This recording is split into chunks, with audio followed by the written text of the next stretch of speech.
Free parts or C parts are by far some of the easiest type of braiding parts that you can do for protective styles. So if you've been wanting to learn how to do them, then this video is for you, so be sure to stay tuned.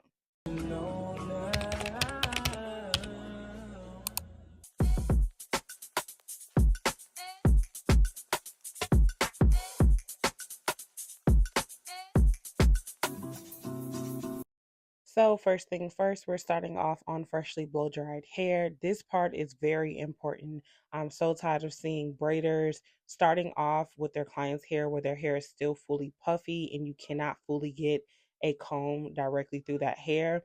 Your comb should flow through the hair just like this. If it's not, then you need to go back and you need to blow dry that hair to get it nice and stretched. And to do this style today, I will be using my lock-in gel. This is my second favorite braiding gel to use. This will really help me to smooth out the texture of her hair because her hair does revert and wave up a lot quickly. This does have a strong hold, so if you've never used this before, I definitely suggest that you pick a bottle up. So after going in and applying this on the nape of her head, I'm now going to go ahead and go in and start my free parts or C parts, whichever one that you like to call them. I call them free parts. Sometimes I call them half moon crescents because that's kind of what they look like. But we're gonna go ahead and go in and start to do these. So this is going to be the shape that we're going to start off by making. We're just kind of gonna take in that middle section of her nape and we're going to make kind of like an upside down C or a half moon crescent so that we can get this shape down. Now, when going in at the nape, you do want to start off your part in the nape just slightly bigger than what you'll do for the rest of the head because most of the time the nape is a lot finer than any other area of the hair. The nape and the edges are final area. So you want to make sure that you're adding enough hair for that section so that whatever size braid that you're going to put on there, it can properly distribute that weight and carry that weight without causing excess tension. So this first part will be slightly bigger for this very first row so that it can make sure we are carrying the proper weight distribution for the passion twist that we're going to put on her head. They're not heavy at all, but you still want to be mindful of making sure that you're not causing excess tension to your hair, okay? We don't cause alopecia around here. And once I'm done carving out that first section, I'm now going to go ahead and take my braiding gel and we're going to start to mold this section so that we can create our braid. Now, when creating this braid, you do want to make sure that you have that braid in the center of this section so that, again, the weight distribution for whatever hairstyle that you're going to do when you do this, whether it's a braid, a passion twist, a faux lock, whatever it is, that you want to make sure that weight distribution is evenly pulling on all sides. Because at the end of the day, although we are braiding, there is still a level of tension that is being made on this braid. Now, you don't have to make this braid too tight because I am doing passion twists, so I want to make sure that my latch hook can slide under this braid without causing excess tension once again. Now we're going in to do the second braid on the right side of her head. I'm going to go ahead and I'm going to start to carve and create my upside down C on the side of her head. So this very first row will have three braids, three sections on the very first row to be able to create my free parts. I'm going to go ahead and do both sides and then we'll come back and get ready to do the next row. Now wishing on my lucky stars. It's not the universe that brought me this far. I didn't manifest this. It's because your favor that I'm blessed with. People will do anything to take this from you. But I gotta give credit where credit is due. Lord, you are the reason that I breathe. So my days I'll give you. Okay, now that we went ahead and got that first row done, now this is where we're going to start to place our next parts. So right here with this dip is for each section, this is where we're going to do our next C parts so that we make sure that we are doing the brick lay method for this because you can still brick lay this type of part style. Okay.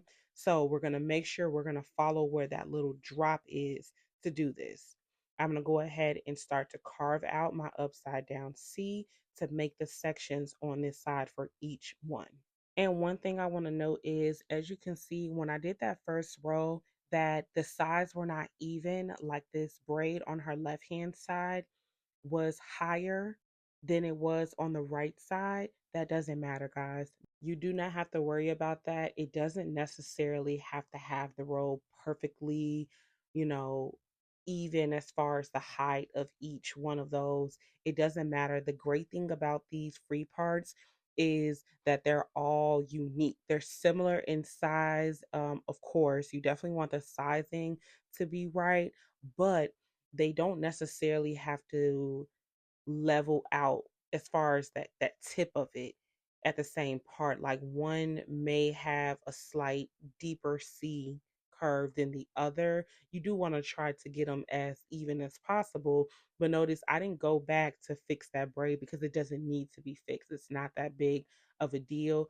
With these free parts, they can have those slight differences and you won't even be able to tell because these are still going to be even in sizing. And I want you to note what I said from the beginning, that that first row is bigger. So as you can see, this second row is slightly smaller than that first row that I did due to how fine her nape is. Okay. So now those two that I just did, that is officially going to be the sizing going forward. Okay, so now right here behind her ear, this is going to be how we're going to carve out the C for right behind her ear.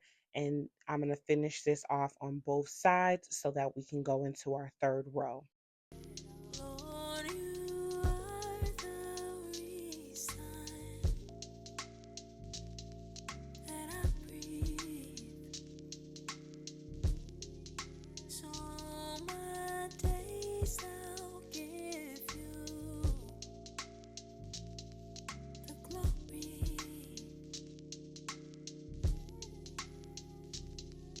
Okay, now that we got that row finished, this is exactly what it looks like for that row to be done. There's three on the first row and four on this second row. Now, right here is where I'm going to be adding the next three for this third row. I'm going to do that off camera, and this is what it's going to look like to do that third and that fourth row. I did those three sections in those dip, and then at the top I did two sections. This is as high as I go in the back of the head. Now I'm going to go ahead and I'm going to come over to the side of her head. I don't like to go any higher than this because I do want there to be either a middle part or a side part. Okay, now we're going to go ahead and get started over here on the side of her head. We're on the left side. I'm just going to go ahead and apply my braiding gel so that I can mold this section up. So I have that bottom layer of the hair molded and then pull out any baby hairs that she wants before I go in and carve out my first C for the side. Okay, now I'm going to go ahead and do this very first one. I'm going to carve it down all the way over until I touch that C part or that free part that is over there right behind her ear. I'm going to go all the way down because I want to make sure that this creates that dip so that I know where my next C above that is going to lie. Okay, now that I have that first one done right above her ear, you can see exactly where I'm going to lay that second one, right where that dip is. This is why I made sure that when I carved out that first one above her ear, I made sure it touched over to that very first C part that was right behind her ear. Okay, now that we got those first two done, I'm going to show you guys exactly where we're going to go ahead and lay the third one. It's going to be right here in this back section. I'm going to do that really quickly, and then we're going to come into the next row because you may think that the very next one is going to be where that dip is, but it's not. Because we're in the front of her hairline, it's going to be slightly different, but we're still going to make sure we're following a brick lay pattern. So right here, you may think that I'm going to add my next C part right here.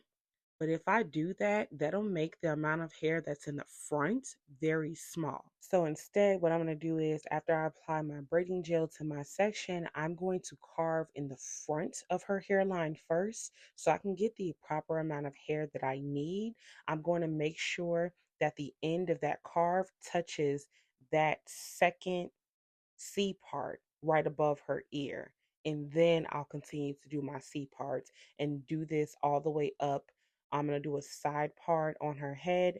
So we're going to do this all the way up until about the middle part of her left eyebrow. So I carved out most of this, and now I'm going to add just a little bit more because it's not as big that I want it. I want to make sure, see how I'm curving down and it's touching that C part to the right of it. I want to make sure it's doing that. Now I have that new dip of where I'll create the C part that's going to go next to that. And take note here of how I slicked her hair back so that I'm not in her hairline too much, but I kept my braid in the center of that section so that we're getting even distribution and we're not causing any traction alopecia in her hairline. Now I'm going to go ahead and do my last C part right here in this section, and then I'm going to go ahead and switch over to her right side so that I can start to work my way up since we are doing a side part. So I went ahead and I mimicked the same exact thing on the right side of her head to create all of my parts.